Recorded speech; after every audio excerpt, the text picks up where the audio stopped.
තවතුන් හිතවතියන් සියලු දෙනාටම සුබලුත් අවුරුද්දක්.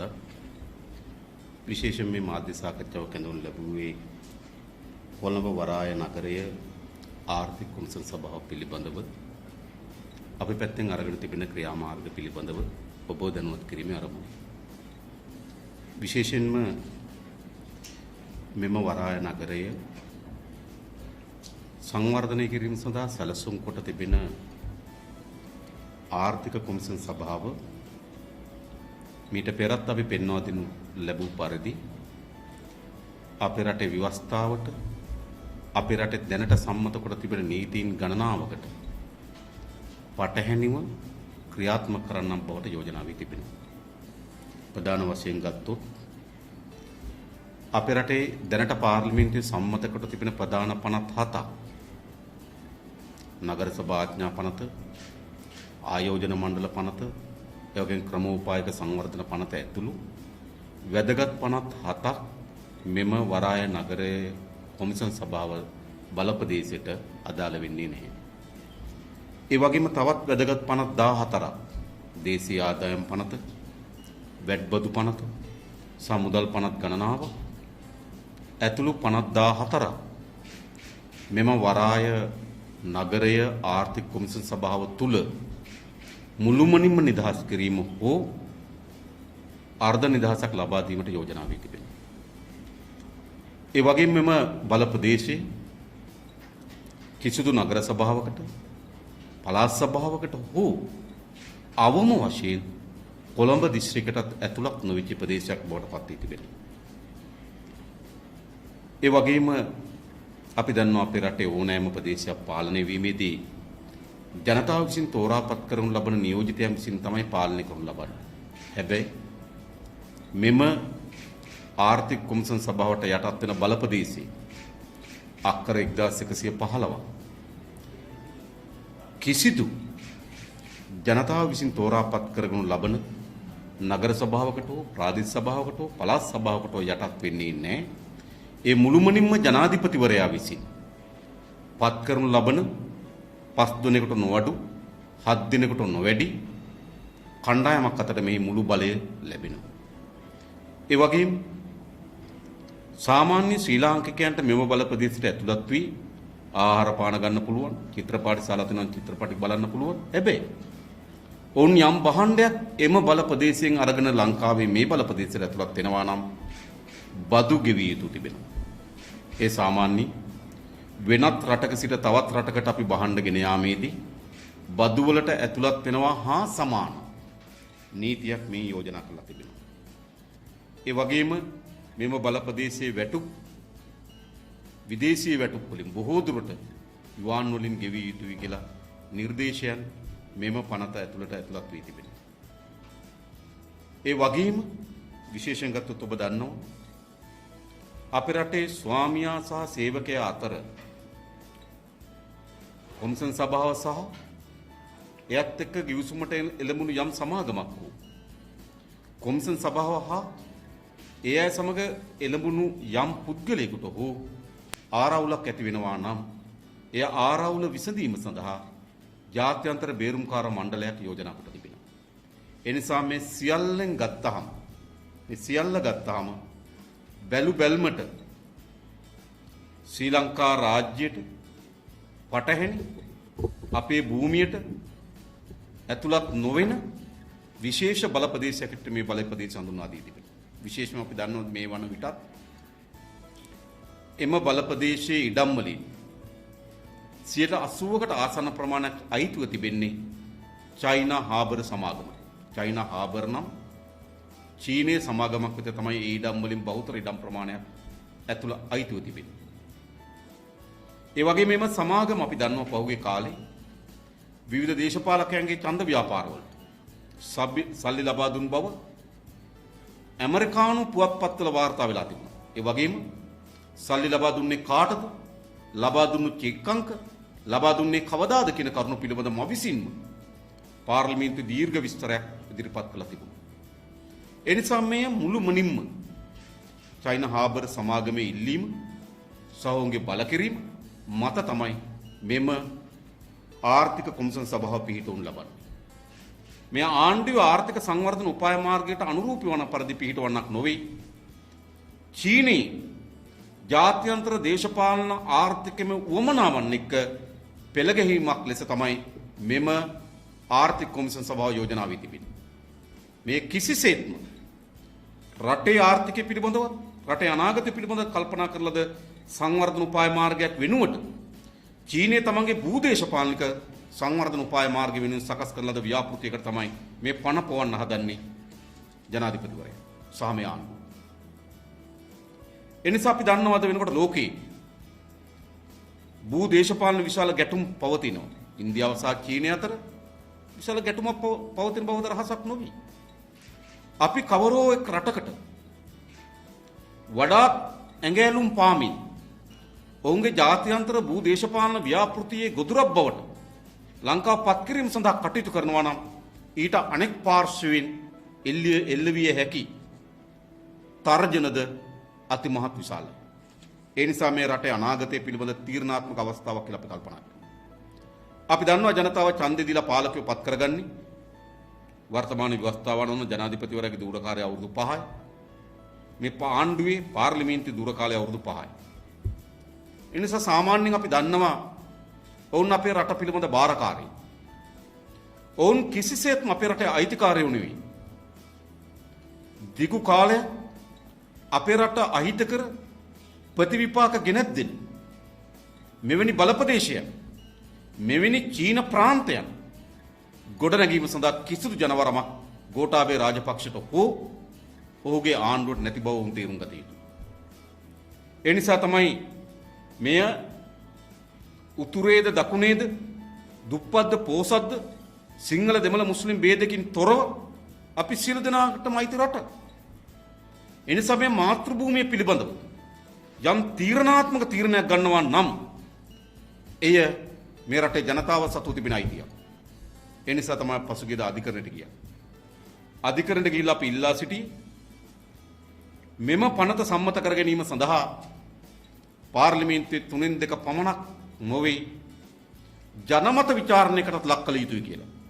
මොකද මෙය මැදමුලන වලව්වේ ඉඩම් පිළිබඳ ප්‍රශ්නයක් නම් ඒ ගෝඨාභය රාජපක්ෂ මහත්මයාට මහින්ද රාජපක්ෂ මහත්මයාටයි ගැනුම් කරුවටයි විකුණුම් කරුවට එකතු වෙලා සාකච්ඡා කරලා යම් එකඟතාවයකට එන්න පුළුවන්. ඒක උන්ගේ පෞද්ගලික ප්‍රශ්නයක්. හැබැයි මේ අපේ මාතෘභූමිය පිළිබඳව අපේ උපන් පරම්පරාව පිළිබඳව ප්‍රශ්නයක්. එනිසේම ප්‍රශ්නය නිකන් මේසයක් උඩ තියලා කේක් ගෙඩියක් කපනවා වගේ කෑලි කෑලි කැපීම සඳහා කෑලි කෑලි අලෙවි කිරීම සඳහා කිසිදු අයිතියක් නැහැ ගෝඨාභය රාජපක්ෂ මහත්මයාට හෝ ඔහුගේ ආණ්ඩුවට. ඒ නිසා තමයි අපි ශ්‍රේෂ්ඨාධිකරණයට ගොස් ඉල්ලා සිටින්නේ මෙය ජනමත විචාරණයට ලක් කළ යුතුයි. ජනතාවගේ කැමැත්ත අකමැත්ත මේ පිළිබඳ විමසිය යුතුයි. මොකද මේ දේ අයිති ජනතාවට නිසා. හැබැයි ආණ්ඩුව එවැනි විධිමත් ක්‍රමවේදයක් අනුගමනය කරන වෙනුවට ආණ්ඩුව සම විටම තමන්ට අහිතකර දේවල් සම්මත කර ගැනීම සඳහා බලහත්කාරයක් විවිධ වර්ගයේ වංචාවනුත් උපයෝග කරගන්න. ඔබ දන්නවා 20 වෙනි සංශෝධනයෙන් සම්මත කරාට පස්සේ පනතක් ගැසට් කරලා ගැසට් එකේ සතියක් තිබුණාට පස්සේ පාර්ලිමේන්තුවට ඉදිරිපත් කරන්න. මීට පෙර තිබුණා ගැසට් පත්‍රයේ පනත සති දෙකකට ඉක්මවා ගියාට පස්සෙ තමයි පාර්ලිමේන්තුවට ඉදිරිපත් කළ හැකි කියලා. නමුත් 20 වෙනි සංශෝධනයක සතියක් දක්වා අඩු කරා. ඊළඟ එම සතිය ඉදිරිපත් කරාට පස්සේ පාර්ලිමේන්තුව ඉදිරිපත් කරාට පසුව තව සතියක කාලයක් ලැබෙනවා අධිකරණයට යන්න. ඕනෑම පුරවැසියෙකු. ඉතින් මේ පනත ඉදිරිපත් කරේ පහුගිය බ්‍රහස්පතින්දා. වැඩ කරන දිනයක් හැටියට තිබුණේ සිකුරාදා. ඔබ දන්නවා සාමාන්‍ය ප්‍රායෝගිකව ගත්තොත් බ්‍රහස්පතින්දා ඉදිරිපත් කරන පනතකට සිකුරාදා නඩු දාන්න බෑ. ඊළඟ සෙනසුරාදා ඉරිදා. සඳුදා නිවාඩු දිනයක් නොවුනත් නිවාඩු දිනයක් දිනු ලැබුවා. අඟහරුවාදා බදාදා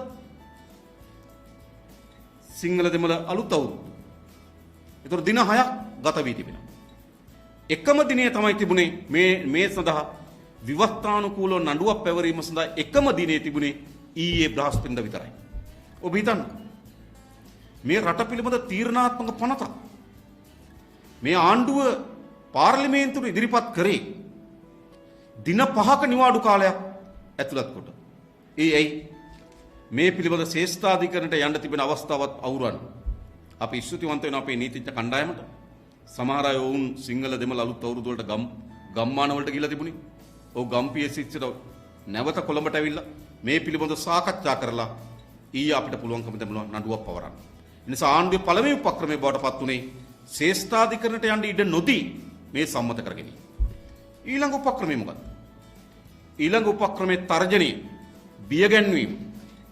ඔබ දන්නවා ඊයේ අභයාරාම පන්සලේදී මුරුත්තිට්ටුවේ ආනන්ද නායක හාමුදුරුවන්ගේ මුලසුනින් පැවති මාධ්‍ය සාකච්ඡාවකදී විජේදාස රාජපක්ෂ පාර්ලිමේන්තු මන්ත්‍රීතුමා විසින් කරන ලද ප්‍රකාශයකට ජනාධිපතිවරයාගේ උරණවීම අද ඔහු මාධ්‍ය සාකච්ඡාවක් කරා ප්‍රකාශ කළා තිබෙනවා. ඔහුගේ වචන වලින්ම ගත්තොත් දේශයෙන් වෛරයෙන් ආවේගයෙන් වෙවුලමින් පහත් වචනෙන් බැනවැදුණා. ඔබට හැදෙන්න ඇති චිත්‍රයක්. දේශයෙන් වෛරයෙන් ආවේගයෙන් වෙවුලමින් පහත් වචනෙන් බැනවැදුණා. කාටද මේ? විජේදාස රාජපක්ෂ. අපිට විජේදාස රාජපක්ෂගේ දේශපාලන පිළිබඳව විවේචනයක් තිබෙනවා. ඔහු වෙන දේශපාලන කඳවුරක, අපි වෙන දේශපාලන කඳවුරක. ඒ වගේම මේ ජනාධිපතිවරයා බලයට පත්වීමේදී විජේදාස රාජපක්ෂ මහත්මයාලා විශාල කාර්යභාරයක් ඉටු කරනු ලැබුවා. ඒ නිසා වර්තමාන ජනාධිපතිවරයාගේ බියවැද්දීම් තර්ජනයන් පිළිබඳව මේ අලුත් සාකච්ඡාවක් නොවේ. ඔහුට පැරණි ඔහුගේ ආරක්ෂක ලේකම් ධූරයේ කාලේ වංචා දූෂණ පිළිබඳ චෝදනා එල්ලුණා. ඒ පිළිබඳ නඩු අධිකරණයේ විභාග වෙමින් තිබුණා. ඒ වගේම ඔහු පැහැරගෙන යාම සුදුවේ සසමර ඝාතනයන් පිළිබඳ ඔහුට ඍජුව චෝදනා එල්ලුණා. ඒ නිසා විජේදාස රාජපක්ෂ මහත්මයාලා විශාල දායකත්වයක් සපයලා ගෙනාවේ එවැනි පැරණි කළු අතීතයක් තියෙන කෙනෙක්. ඒ වගේම විජේදාස රාජපක්ෂ මහත්මයා මේ වන විටත් මහින්ද රාජපක්ෂ මහත්මයා නායකත්වයේ දරන පොදු ජන පක්ෂය කියන පක්ෂයේ පාර්ලිමේන්තු මන්ත්‍රීවරයෙක්. ඔහු දැනටමත් වාඩි වෙන්නේ පාර්ලිමේන්තු ආණ්ඩු පක්ෂයේ මන්ත්‍රීවරයෙක් ලෙස. ඒ විතරක් නෙවෙයි ඔහු 20 වෙනි සංශෝධනයේදී 20 වෙනි සංශෝධනයේ පක්ෂපාතීව ඡන්ද ප්‍රකාශ කරා. ඒ නිසා ඔහු ආණ්ඩු පක්ෂය නියෝජනය කරන පාර්ලිමේන්තු මන්ත්‍රීවරයෙක්. ඔහු තමයි මේ ප්‍රකාශ කරන්නේ. ඒ ප්‍රකාශ කරාට පස්සේ ජනාධිපතිවරයාගේ හැසිරීම දේශයෙන් වෛරයෙන් ආවේගයෙන් වෙවුලමින් පහත් වචනින් එවැනි පාර්ලිමේන්තු මන්ත්‍රීවරයෙකුට තර්ජන එල්ල කිරීමේ තත්වෙට ජනාධිපතිවරයා ගමන් කර තිබෙනවා නම් අපේ රටේ සාමාන්‍ය පුරවැසියෙකුගේ ආරක්ෂාව පිළිබඳව ප්‍රශ්නයක් මතුවෙන්නේ නැද්ද? ඒ විතරක් නෙවෙයි මම වගකීමෙන් කියන්නේ මේ ජනාධිපතිවරයා නැත්නම් ගෝඨාභය රාජපක්ෂ මහත්මයා ජනාධිපති පුටිය වාඩි වුණාට පසුව එල්ල කරලද පළමු තර්ජනයක් පළමු කෙනක් විජේදාස රාජපක්ෂ නොවන බව අපි දන්නවා. ඔබ හිතන්න ජනාධිපතිවරයා පාර්ලිමේන්තු මන්ත්‍රීවරයෙකුට යම් ප්‍රකාශයක් කරාට පස්සේ දුරකථනයෙන් බැනවදින තත්ත්වයක් මතුවී තිබෙනවා නම් ඒ රට කවර දිශාවකට ගමන් කරාවිද කියන සැකය අපිට තිබෙනවා. ජනාධිපතිවරට උතරම් අවස්ථා තිබෙනවා. මා මේ කියන එක පිළිබඳව ඔහුට ඔහුගේ පැත්තෙන් අදහස් ඉදිරිපත් කිරීමයි අයිතිය තිබෙනවා.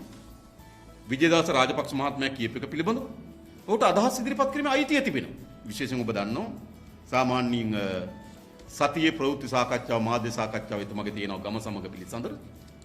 ඉතින් ඊයේ කියපු එකට හෙට උත්තර දෙන්න තිබ්බා. ඔය කොහේ හරි ගමකට ගිහින්. එහෙමනේ කරන්නේ. එහෙම නැත්තම් රජයෙන් පඩිගෙව මහජනයාගෙන් පඩිගෙව නඩත්තු කරන මාධ්‍ය ඒකකයක් තිබෙනවා. ඒ මාධ්‍ය ඒකකෙන් ඒ පිළිබඳ ඔහුගේ පැත්තෙන් කරුණු ඉදිරිපත් කළ හැකියි. එහෙම නැත්නම් රජයේ ප්‍රවෘත්ති දෙපාර්තමේන්තුවක් තිබෙනවා. රජයේ ප්‍රවෘත්ති ප්‍රකාශනපත් කිරීම වෙනුවෙන්. ඒ නිසා මේ ප්‍රකාශය හරිද වැරදිද? ඒ අඩංගුව වෙනස් විය යුතුද කියන කරුණු පිළිබඳව ඔහුට ප්‍රකාශ කළ හැකියි. ඒ නිසා ගෝඨාභය රාජපක්ෂ මහත්මයාට ජනාධිපතිවරයා ලෙස යම් മന്ത്രിවරයෙක්ව යම් පුරවැසියෙක්ව යමක් කියනවා නම් ඒ පිළිබඳව ප්‍රතිචාර දැක්වීම සඳහා අවස්ථා ගණනාවක් තිබෙනවා. ඔහුගේම ගම සමග පිළිසඳර ප්‍රතිචාර දැක්වීමේ අවස්ථාව බවට පත් කරගත හැකියි. ඔහුට ඔහුගේ ආයතනයන් හරහා ප්‍රතිචාර දැක්වීම අවස්ථාව බවට පත් කරගත හැකියි. එසේ නොකොට බියවද්දමින් තර්ජනය කරමින් නම් මේ ගමන යන්න සූදානම් කරමින් තිබෙන්නේ අර පෞගේ දවස්වල අමාත්‍යවරයෙක් ඉල්ලා හිටියනේ මේ මොකද්ද? ඕට හිට්ලර් වෙන්න කියලා. ඉතින් සමහර විට නේද ඒ ප්‍රකාශයන්ගෙන් උද්දාමයටපත් වෙලාද කියන එක අපි දන්නේ නැහැ. ඒ නිසා අපි නැවත නැවතත් කියන්නේ ආණ්ඩුවට එරෙහිව එල්ල කරන යම් විවේචනයක් චෝදනාවක් පිළිබඳව මෙවැනි ගණේ මෙවැනි වර්ගයේ තර්ජනයේ බියවැද්දීමෙන් යටපත් කරන්න දරන උත්සාහය ගෝඨාභය රාජපක්ෂ මහත්මයාත් ඔහුගේ ආණ්ඩුවත් නතර කිරීම සඳහා තීරණයක් ගත යුතුයි. එයි අප මේ මතු කරන්න අපේ රට පිළිබඳ ප්‍රශ්නය. විශේෂයෙන් මේ දේශපාලන කඳවුර නිර්මාණය වුණේ ඔබට මතක ඇති. මේ දේශපාලන කඳවුර නිර්මාණය වුණේ දේශප්‍රේමීත්වය පිළිබඳව මහා ഘോഷාවකින්. ඇඟ කිලිපොලා යන හඬවල් අපිට ඇහුනේ කාලේ ඔබට මතක ඇති.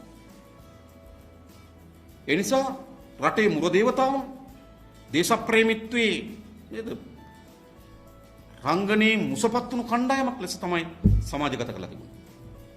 ඔවුන් විකිණීමට එරෙහි කඳවුරක් ලෙස ස්ථානගත කරමින් තිබුණා. ඔවුන් අධිරාජ්‍යවාදයට එරෙහි කඳවුරක් ලෙස ස්ථානගත කරමින් තිබුණා. ඔවුන් දේශප්‍රේමීත්ව ජාතික ආර්ථය පිළිබඳ කඳවුරක් ලෙස ස්ථානගත කරමින් තිබුණා. ඒ නිසා ඔවුන්ට ලැබුණු ජනවරම මොකද්ද? ඔවුන්ට ලැබුණු ජනවරම තමයි මෙවැනි ආර්ථිකයේ ලිබරල් කරන්නේ දිශාවට යන ව්‍යාපෘති සඳහා නෙවෙයි. ඔවුන් ඡන්දිල්ල කුමක් වෙනුවෙන්ද? ජාතික ආර්ථිකයක් ගොඩනැගීම වෙනුවෙන්. දේශීය සම්පත් ආරක්ෂා කර ගැනීම වෙනුවෙන්. විකනපුවත් පවරා ගැනීම වෙනුවෙන් තමයි ඔවුන් ජනවරම පැතේ. ඒක තමයි ගෝඨාභය රාජපක්ෂ මහත්මයා පිටුපස දැනුවත් හෝ රැවටීමෙන් හෝ වැරදීමෙන් හෝ තිබෙන ජනවරම මේක. ඒ නිසා ඔවුන්ගේ මේ ව්‍යාපෘතිය